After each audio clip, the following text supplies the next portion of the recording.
Assalamualaikum warahmatullahi wabarakatuh. Waalaikumsalam warahmatullahi wabarakatuh. Kembali lagi bersama kami di channel Ganendra Aga. Kali ini saya dengan Mas Habibi akan mengulas siapa saya, siapa Mas Habibi, dan bagaimana keilmuan-keilmuan yang didapat oleh Mas Habibi, asal usulnya zaman dulu seperti apa, kisah-kisahnya kehidupan zaman dulu seperti apa, asalnya seperti apa. Mari kita bahas bersama Mas Habibi. Mungkin dari saya dulu, nanti lanjut ke Mas Habibi ya. Saya lahir di Cilacap tahun 1987, dan saat tahun 96, usia saya 9 tahun, itu saya pindah sekolah ke Sukoharjo ikut bapak dan ibu tiri saya. Lalu tahun 2021 saya emang sekarang hidup sendiri bersama istri dan anak saya. Mungkin cukup itu saja yang bisa saya gambarkan untuk sahabat-sahabat KPD. Gimana ceritanya ketemu dengan Mas Habibi? Pada satu malam saya pasien Mas Habibi dulu. Saya bekam. Kebetulan Mas Habibi ini memiliki keilmuan di bidang bekam gitu. Namanya apa Mas? Hipno bekam apa ya? Al-Hijamah sebenarnya. Al-Hijamah.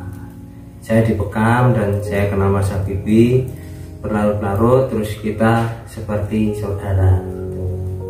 Mungkin hanya itu yang satu gambaran lah dari saya. Mungkin Mas Habibi akan menjelaskan lebih detail. Beliau ini asal usulnya seperti apa, itu yang menarik buat saya. Monggo Mas Habibi silakan dijelaskan ke teman-teman atau diceritakan lah. Iya. Assalamualaikum warahmatullahi wabarakatuh. Waalaikumsalam warahmatullahi wabarakatuh.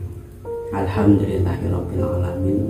Pada kesempatan pada malam hari ini, saya bersama Mas Ganendra masih diberikan nikmat oleh Allah Subhanahu wa Ta'ala, yaitu nikmat berupa kesehatan, kesempatan, juga keselamatan.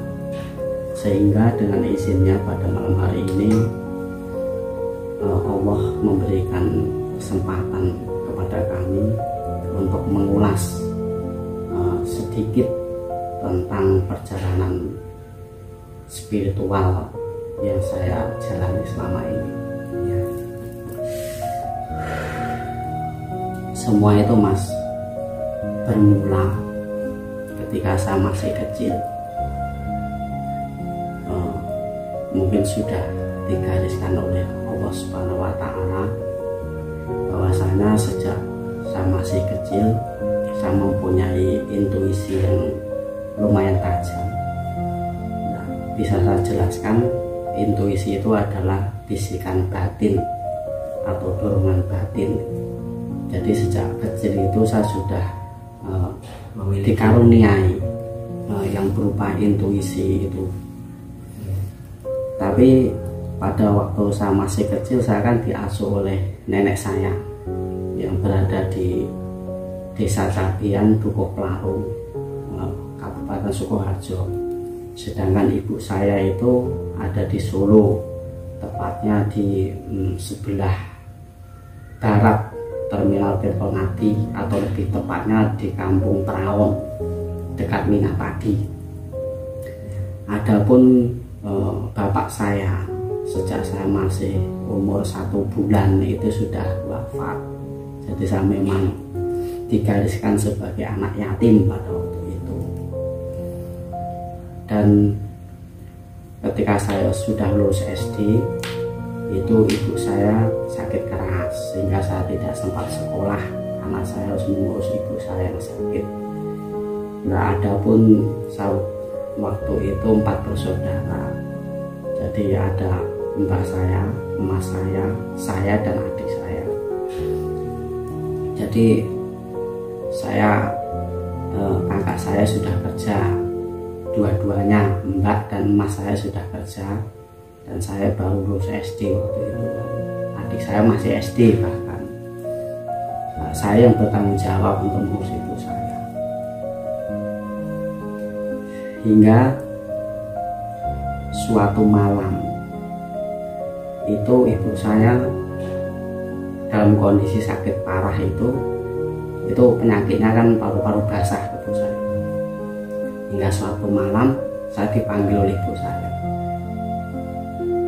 dan saya diceritakan sedikit banyak tentang perjalanan hidup ibu saya pada waktu masih muda. Nah, beliau bercerita ibu saya itu bahwasanya beliau itu pernah ngangsu weruh atau belajar dengan salah seorang kiai kejawen, mas. Juga berasal dari Solo. Nah, beliau dari bimbingan seorang kiai kejawen itu, beliau digembleng dengan laku tirakat, mulai dari puasa mutih, puasa ngerowot, sampai kungkum itu, mas, sampai kungkum. Nah, saya singkat cerita, terakhir kali tirakat ibu saya itu diakhiri dengan tirakat namanya kungkum selama 40 malam, mas. Sampai terakhir 40 malam itu ibu saya dinyatakan gagal oleh gurunya. Dikarenakan apa? Ibu saya waktu malam terakhir kungkum itu diuji dengan 3 ujian waktu itu. Yang pertama, ibu saya diperlihatkan di dasar air itu tiba-tiba muncul ular besar yang akan nyaplok atau menelannya, tapi ibu saya nggak takut. Lalu ujian itu lewat. Yang kedua, ibu saya didatangi oleh seekor harimau dari semak, lalu berjalan di atas air dan mendekati ibu saya hingga mau memakan ibu saya. Tapi ibu saya waktu itu juga hatinya tetap, sehingga ujian itu berlalu. Dan ujian yang ketiga yang terakhir itu ibu saya diperlihatkan seekor katak itu berdiri gitu kan, dan itu di atas kepalanya itu ada bawangnya. Nah, jadi katak itu kan dengan kondisi berdiri dan nyunggi bawang di atas kepalanya itu joget-joget. Nah, ibu saya tersenyum waktu itu, tersenyum. Sedangkan kiai atau gurunya itu menunggu di atas, mas, di atas tanggul. Ibu saya kan kungkum di bawah sungai itu. Ketika ibu saya tersenyum, gurunya itu langsung memanggil, "Nduk, udah naik," gitu. Nah, ibu saya langsung mengakhiri ritual kungkumnya, langsung naik ke atas. Nah,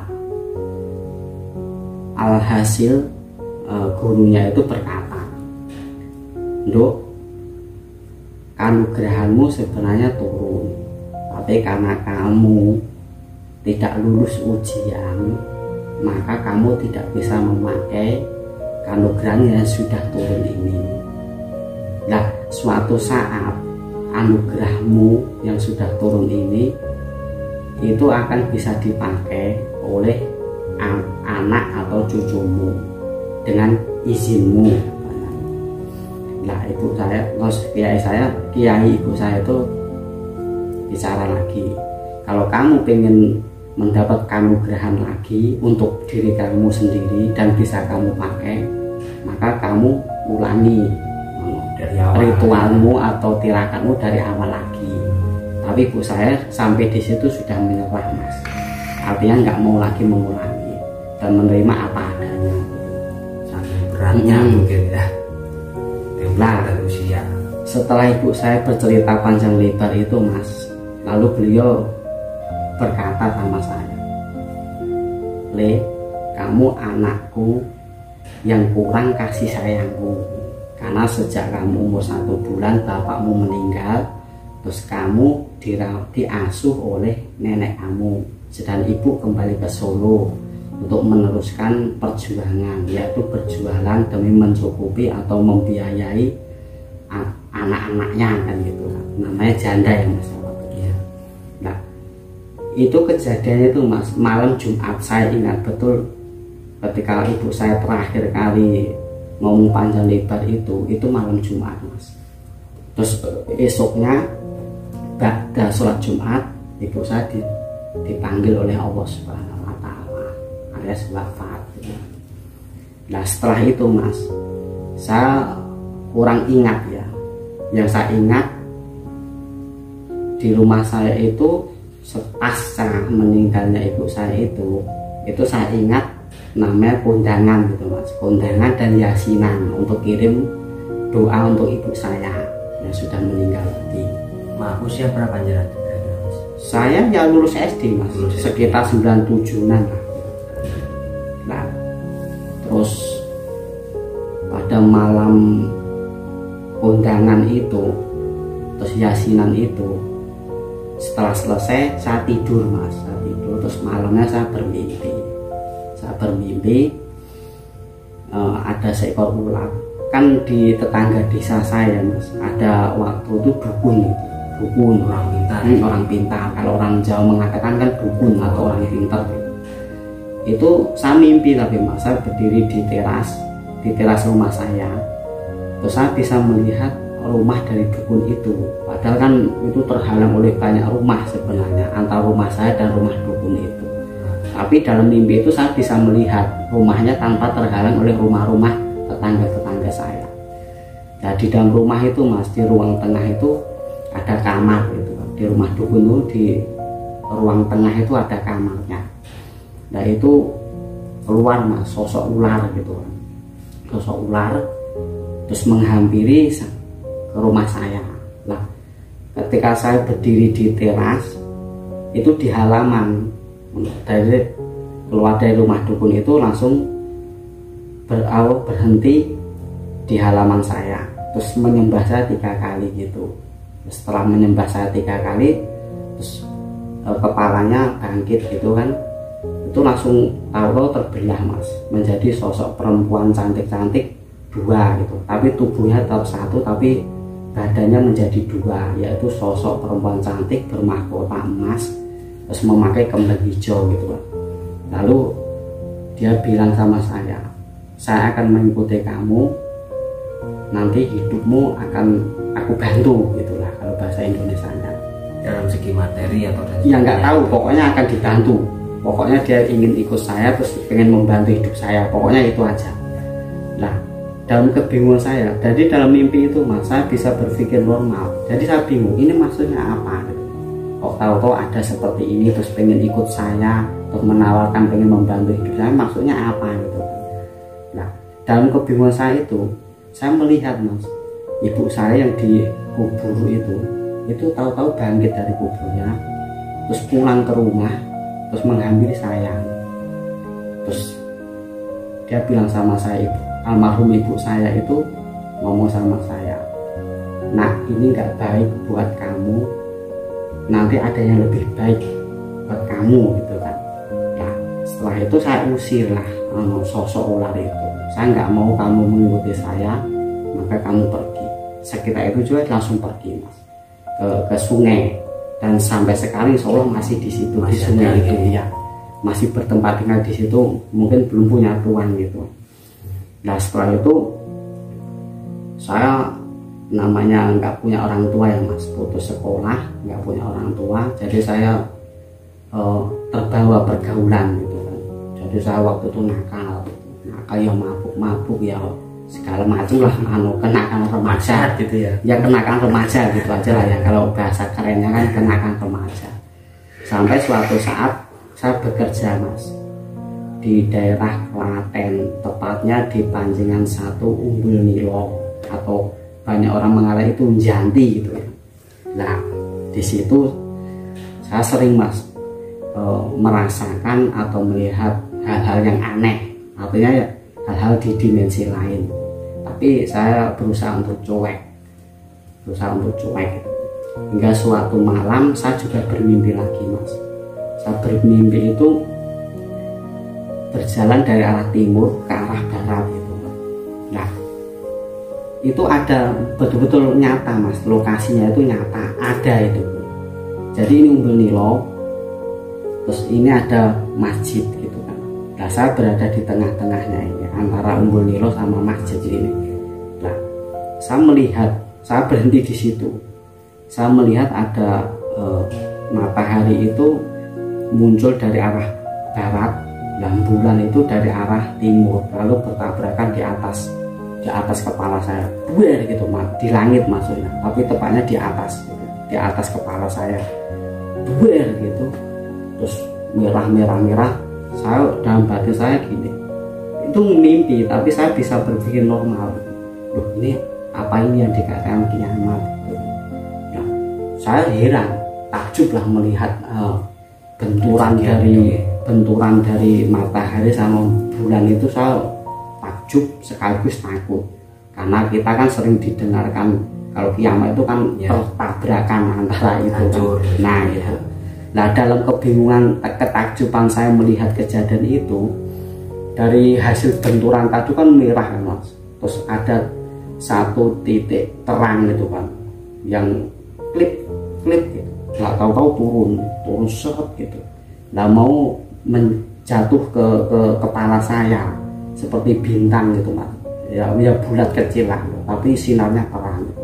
Mau jatuh ke kepala saya, tahu-tahu ada sosok, Mas, orang berjubah putih, bersorban putih, tapi mukanya nggak kelihatan karena tertutup cahaya gitu. Nah, bilang gitu, jangan dulu, ini belum saatnya gitu, Mas. Nah, seketika itu juga saya bangun, Mas. Saya menggigil gitu, seperti orang demam gitu. Nah, kejadian saya menggigil demam itu pasca mimpi itu sampai 3 hari, bertahan sampai 3 hari saya menggigil panas dingin itu. Nah, selama 3 hari itu juga saya merasa di atas saya itu ada cahaya terang gitu, tapi kalau saya lihat ini nggak ada. Nanti saya nunduk ini ada cahaya terang, saya lihat lagi nggak ada, sampai 3 hari lamanya itu, Mas. Nah, sampai tahu-tahu hilang sendiri. Tapi sebelum hilang itu saya sempat emosi, Mas. Saya emosinya gini, ketika saya lihat kok nggak ada ya, tapi kalau saya nunduk atau nggak lihat itu pasti terang gitu kan. Nah, sampai saya itu gini, ini apa ini? Kalau kamu tolong tunjukkan wujud kamu, sambil gitu kan. Itu tahu-tahu hilang, nggak ada. Terus tapi sebelum hilang itu ada suara. Nanti suatu saat kamu akan tahu sendiri siapa saya gitu kan. Nah, tahu-tahu itu sudah hilang, sampai sekarang nggak terasa lagi terang di atas kepala saya, itu nggak ada lagi. Nah, itu nggak usah. Terus suatu saat memang saya tahu jawabannya, Mas, siapa sosok itu, tapi nggak usah saya ceritakan di sini karena itu terlalu privasi untuk publik gitu.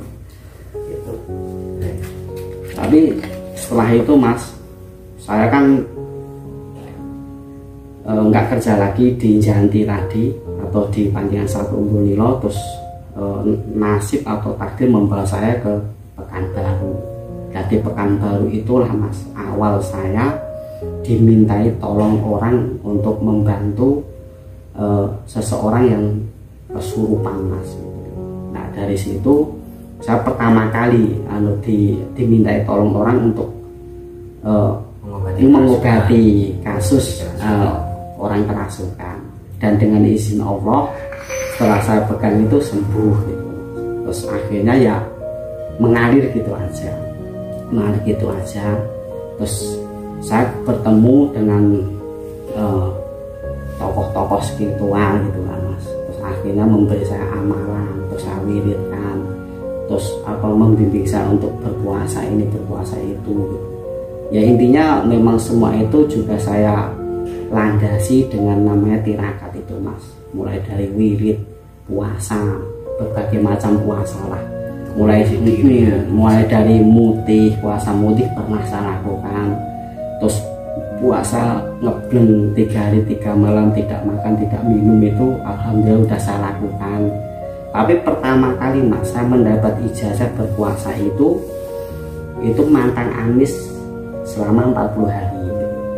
Jadi saya diijazahi oleh seorang ustadz gitu. Itu saya kitabnya lupa karena beliau kan waktu itu orang pondok gitu, mengijazahi saya sebuah wirid yang diambil dari salah satu Asmaul Husna yang berbunyi iyadatin, dengan diriadoi atau dipuasai mantang amis selama 40 hari gitu. Dan itu saya lakukan. Mantang amis itu seperti apa? Mantang amis itu gini, tidak selama 40 hari Mas saya tidak makan yang bernyawa atau yang amis-amis gitu kan. Contoh telur, daging, ikan, itu sampai garam pun tidak saya makan waktu itu Mas. Jadi kalau orang Jawa bilang mungkin puasa ngasrep, artinya puasa dingin gitu loh, tidak ada rasa asin atau yang amis gitu. Kalau orang Jawa bilang saya itu puasa ngasrep. Ya itu saya lakukan selama 40 hari, dan selama 40 hari itu ada disiplin wiridnya Mas yang diambil dari salah satu Asmaul Husna yang berbunyi iyadatin itu tadi. Nah sang ustadz itu sebelum mengijazahkan itu menjelaskan, itu beliau, saya masih ingat betul, beliau mengatakan seperti ini kitab karangan Imam Ali Al-Buni gitu kan. Dari kitab itu Mas, karangan Syekh Imam Ali Al-Buni. Lah di situ dijelaskan barang siapa mewiridkan ya batin gitu setiap ba'da sholat fardu dengan jumlah bilangan sekian selama 40 hari, sedangkan selama 40 hari itu dia juga memantang makanan yang bernyawa, insya Allah dengan izin Allah, ibaratnya ilmu Mas yang berada di dalam samudera pun akan dipeliharakan oleh Allah atau akan dibuka oleh Allah. Dan saya betul-betul merasakan Mas, pasca saya selesai riyadhah itu ya mantang amis sama wirid tadi, saya merasa Mas memang intuisi saya semakin tajam waktu itu. Ada faedahnya dalam hidup saya, semakin lancar, semakin peka. Jadi tanpa dimiliki cuma-cuma gitu enggak ya Mas? Enggak. Jadi tetap pakai laku dan sebagainya gitu. Ya, jadi memang benar-benar berat itu. Ya mungkin dasarnya saya sudah ada karena ada ridho atau doa dari ibu almarhumah ibu saya tadi. Tapi kalau kita cuma mengandalkan bibit Mas, itu tidak akan berkembang. Ibaratnya gini, sampeyan loh diwarisi orang tua sampeyan uang 10 juta gitu aja. Kalau nggak sampean investasikan ke hal bisnis, uang itu kan nggak berkembang Mas, mungkin justru habis. Tapi kalau warisan 10 juta tadi sampean kembangkan untuk investasi bisnis, itu akan berkembang insya Allah, bahkan semakin banyak. Nah ilmu juga gitu Mas, mungkin kita sudah ada titisan yang mungkin orang mengatakan titisan gitu kan. Tapi kalau itu nggak kita kembangkan Mas, ya ilmu cuma mentok di situ-situ aja, nggak akan berkembang. Maka ada istilah pisau itu Mas, kalau nggak diasah pasti tumpul gitu kan. Maka semakin pisau itu semakin kita asah akan semakin tajam. Biasa dipakai gitu ya, akan semakin tajam. Bisa ketok ditaruh nggak akan berguna. Nah terus saat di Pekanbaru itu kan kurang lebih 10 tahun ya Mas. Terus saya lalu pulang lagi ke Sukoharjo. Nah terus saya juga alhamdulillah bertemu dengan guru-guru spiritual saya. Sebenarnya banyak Mas amal-amalan yang saya miliki gitu, yang pernah saya riyadhoi dengan puasa, dengan disiplin wirid itu sebenarnya banyak, nggak cuma itu. Tapi itu sebagiannya, atau jika bakal saya melakukan sebuah riyadhah itu tadi. Di pertama emang di Pekanbaru ya? Di Pekanbaru, awal mulai saya mengenal disiplin puasa atau wirid ya di sana. Jadi setelah saya pulang dari Pekanbaru ke Solo sini, saya sudah nggak asing dengan dunia-dunia seperti itu. Maka tapi takdir selalu membawa saya Mas bertemu dengan tokoh-tokoh spiritual, sehingga saya banyak mendapat bimbingan dari beberapa tokoh spiritual yang pernah saya temui. Jangan tukar ilmu dan memberi ilmu gitu Mas. Dan uniknya saya tuh sebenarnya dari dulu nggak pernah berniat untuk berguru gitu. Tapi tahu-tahu seperti takdir itu mempertemukan gitu. Sehingga saya diberi kesempatan oleh Allah untuk ngasuh kawruh ke tokoh-tokoh spiritual tadi atau praktisi spiritual tadi. Jadi alhamdulillah nggak ada susah kayak saya untuk saya pengen ke sana berguru, nggak seperti itu. Tapi tahu-tahu dipertemukan, terus saya diberi kesempatan untuk masuk kawruh. Terus selesai ini alhamdulillah ketemu lagi dengan tokoh praktisi yang lain itu. Terus saya masuk kawruh lagi. Ya kalau saya sebut namanya mungkin ada beberapa tokoh, tapi intinya gitu aja ya Mas ya. Tapi intinya jenengan langsung kawruh itu tadi, mencari ilmu tadi, mengasah ilmu itu emang dari ngapunten, maaf ya Mas, itu emang dari jurusan Islam atau emang dari orang-orang biasa atau yang supranatural atau gimana itu Mas? Kalau kan kiai gitu ya. Iya. Kalau gini Mas, kalau ilmu atau amalan yang saya dapat ijazah terus saya riyadhoi itu pasti dari kiai, tapi minimal Mas dari orang-orang yang pernah mondok gitu, orang-orang yang pernah mondok pesantren gitu, minimal dari santri gitu. Tapi saya juga tertarik Mas dengan kawruh kejawen. Adapun kawruh kejawen itu Mas, itu memang apa ya, saya tertarik.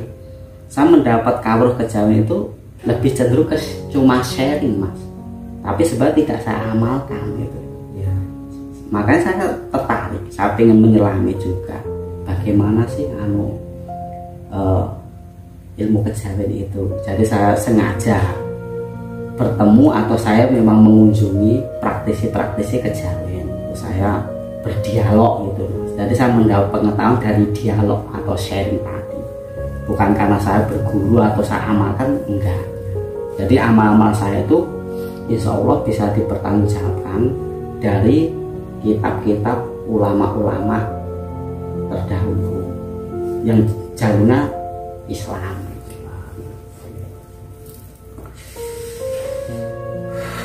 Mungkin ada pertanyaan Mas seputar apa? Mungkin ini Mas, kemarin saya pernah ke rumah jenengan ya, mungkin beberapa kali ke rumah jenengan tuh saya lihat itu ada beberapa sertifikat resmi bahkan ya Mas, bukan istilahnya bukan bikinan sendiri atau apa, itu memang resmi dari satu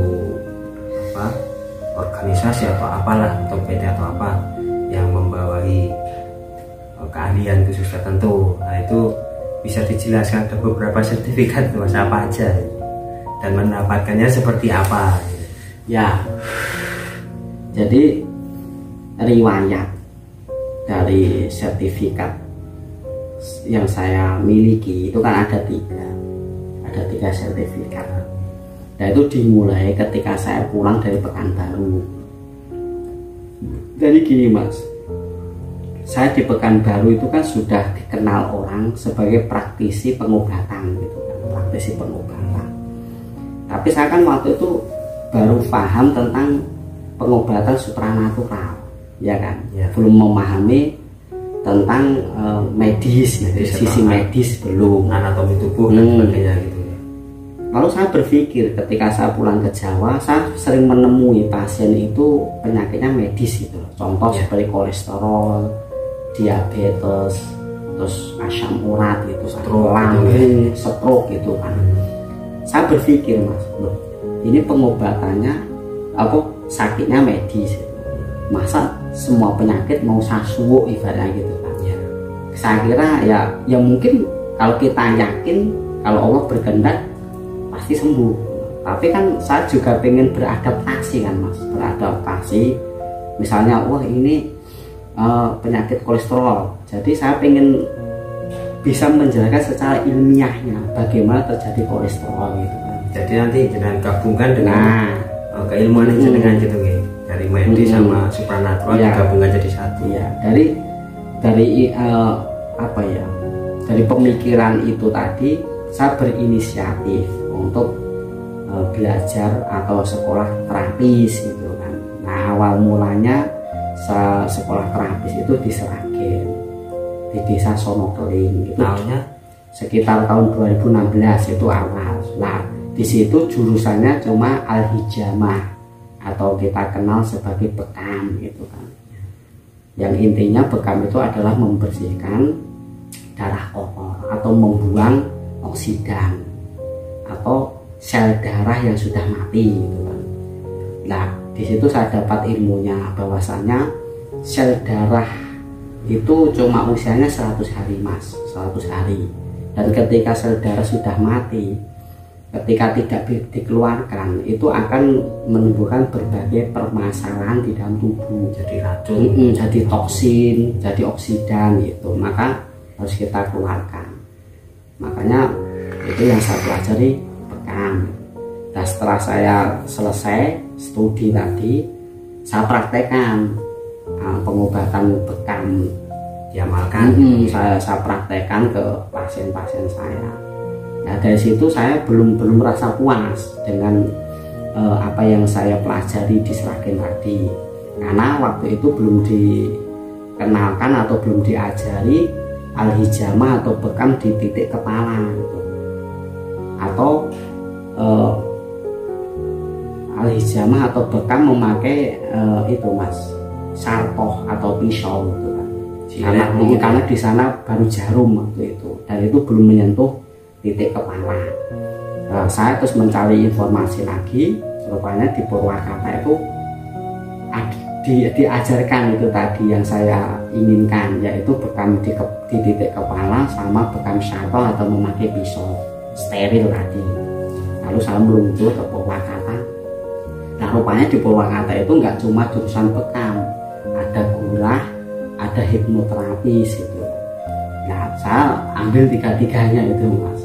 Jadi saya di Purwakarta itu juga mempelajari bekam sartoh, bekam kepala, terus juga apa namanya gurah hidung, terus juga mempelajari hipnoterapis. Maka sertifikat saya itu ada 3 akhirnya, yang dari Seragen 1, dari Purwakarta 2. Nah sertifikat yang dari Purwakarta itu yang saya selesaikan yang pertama kali itu ada studi bekam sartoh sama gurah, itu 1 sertifikat.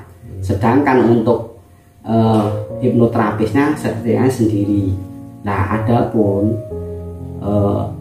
hipnoterapis tadi jurusan saya itu metode Ericksonian gitu. Jadi kan banyak mas, hipnoterapis itu metodenya banyak. Ada yang mengatakan ada metode Jessica method, terus mesmeri, magnetisme, terus Ericksonian tadi. Tapi saya lebih cenderung mempelajari Ericksonian tadi.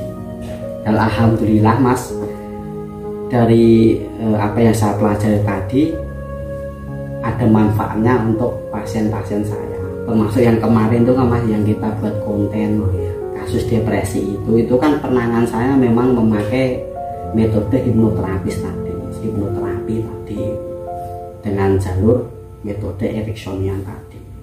Nah, sampai kan menyaksikan sendiri kan, alhamdulillah dengan izin Allah, pastinya dengan izin Allah pasien sembuh kan. Sembuh, tapi mohon maaf teman-teman, belum bisa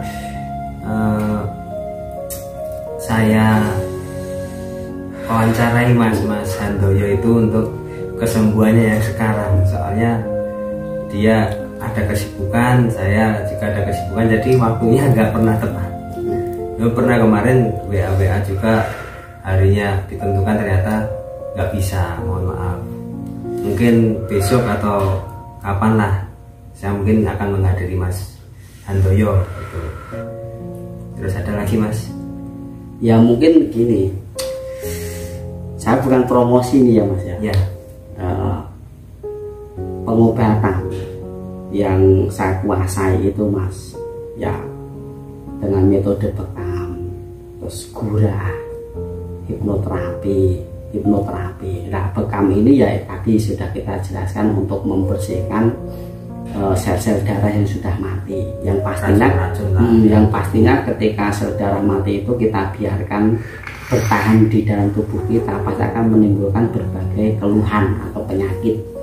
Sedangkan gurah itu memang untuk membersihkan Mas, dahak di dalam tenggorokan atau paru-paru, lendir gitu kan, untuk mengeluarkan itu. Terus hipnoterapi itu memang untuk kasus-kasus kejiwaan, fobia, terus depresi dan sejenisnya ya. Terus insya Allah jika Allah mengizinkan, saya juga menangani berbagai kasus mistis gitu, atau supranatural. Karena itu memang basic awal saya menjadi seorang praktisi pengobatan itu memang berawal dari awal supranatural, terus ke medis gitu. Nah itu. Terus sekarang digabungkan semuanya. Nah insya Allah jika nanti ada penonton yang merasa ada keluhan-keluhan gitu kan, ya saya bukan promosi tapi bisalah gitu untuk konsultasi dulu atau langsung to the point ke pengobatan. Monggo kalau ada teman-teman yang memiliki keluhan atau apa, tulis komentar di bawah aja, nanti bisa kita cari waktu untuk ketemu ngobrol-ngobrol gitu Mas. Iya. Terus ini ada yang menarik dari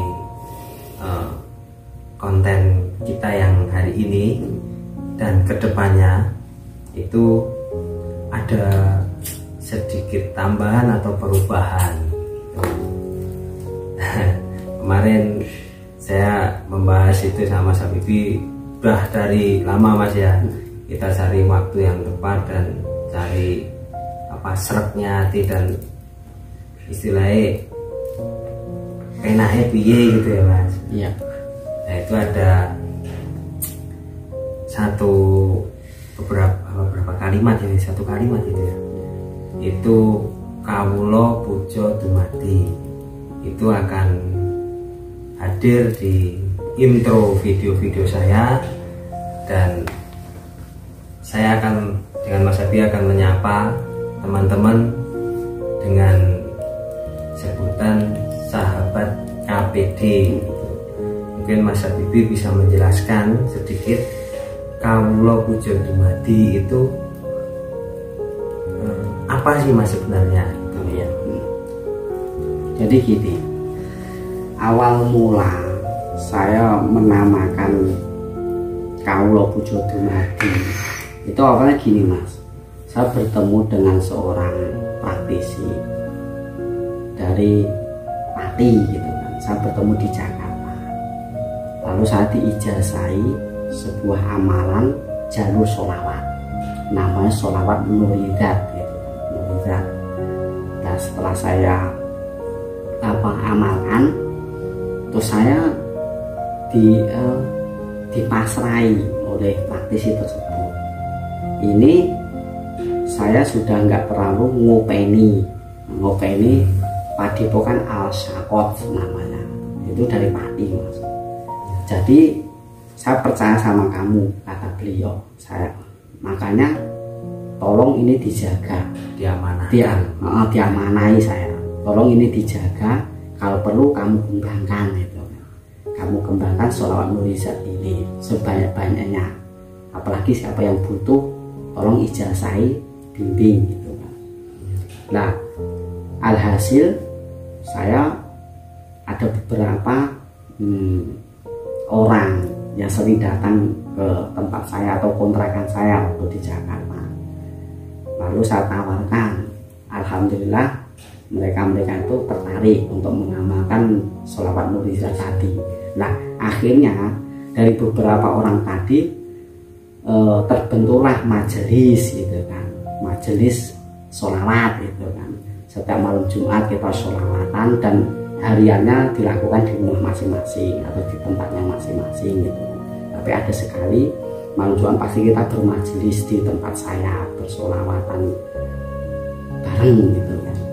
Nah terus ada celetuk dari salah satu anggota saya, Mbah, ini majelis kita ini kok diberi nama, namanya apa?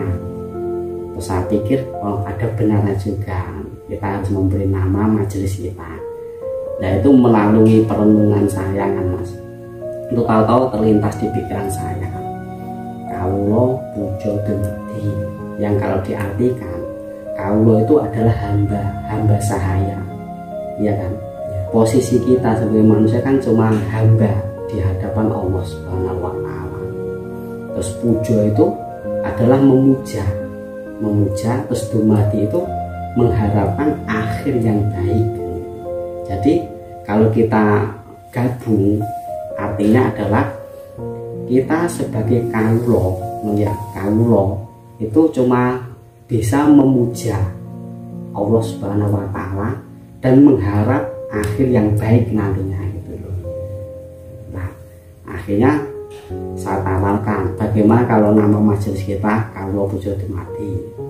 Nah, alhamdulillah teman-teman juga langsung setuju.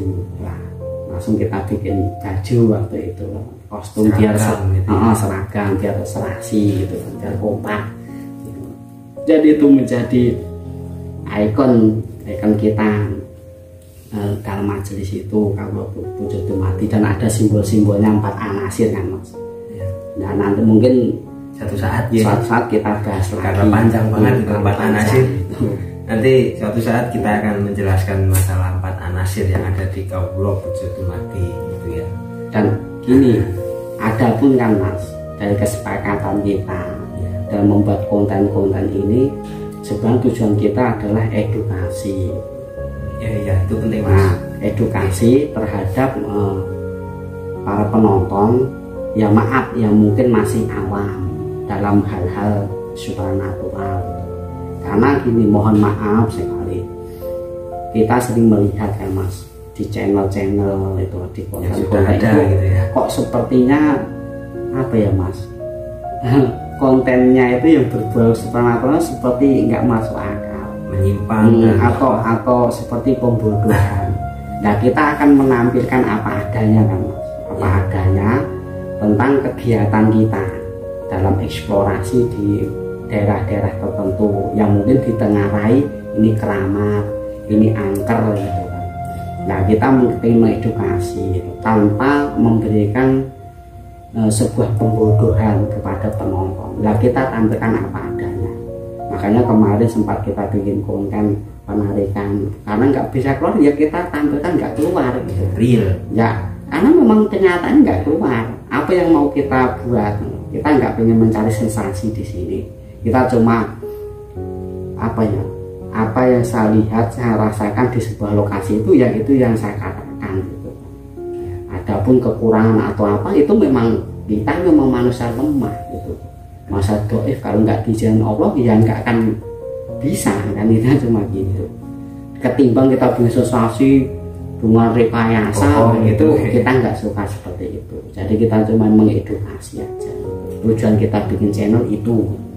Jadi sahabat KPD, kita membuat konten itu emang benar-benar nyata, real, nggak ada yang namanya editan atau pembodohan atau apalah menyimpang dan sebagainya. Jadi saat kita buat konten explore itu kita tidak seumpama gini, oh ini ada lokasi yang menurutnya angker atau punya sejarah tertentu gitu, kita explore, kita tidak bertanya dulu ke warga atau orang yang tahu. Jadi kita memang explore dari mata ketiga atau mata supranaturalnya Mas Habibie, dieksplor langsung. Setelah itu baru kita mencari kebenaran. Jadi Pak, apakah benar di sini gini gitu. Jadi enggak yang namanya tanya dulu terus baru kita menjelaskan kan jenengan, jadi kan sama aja. Kalau kita enggak, kita emang explore dulu baru kita cari kejelasan apakah benar seperti ini gitu. Kalau memang mungkin pemahamannya beda-beda Mas ya, mungkin pemahaman Mas Habibie atau kita sama orang lain atau warga penduduk sekitar berbeda, kita mohon maaf karena kita melihat dari supranatural, segi supranaturalnya Mas Habibie gitu. Mungkin kita bikin konten seperti itu. Kalau memang ada lokasi-lokasi yang ingin kita explore, silahkan tulis komentar di bawah aja. Mungkin ada lagi Mas yang dijelaskan? Mungkin untuk malam ini kita cukupkan sampai Mas itu dulu ya. Gitu sahabat KPD, mungkin malam ini cukup untuk sekian, cukup sampai di sini. Besok kelanjutannya mungkin akan banyak yang akan kita ulas lagi, kita perbanyak lah Mas ya, perbanyak explore dan sebagainya. Itu saya dengan Mas Habibie mohon pamit. Wassalamualaikum warahmatullahi wabarakatuh. Waalaikumsalam.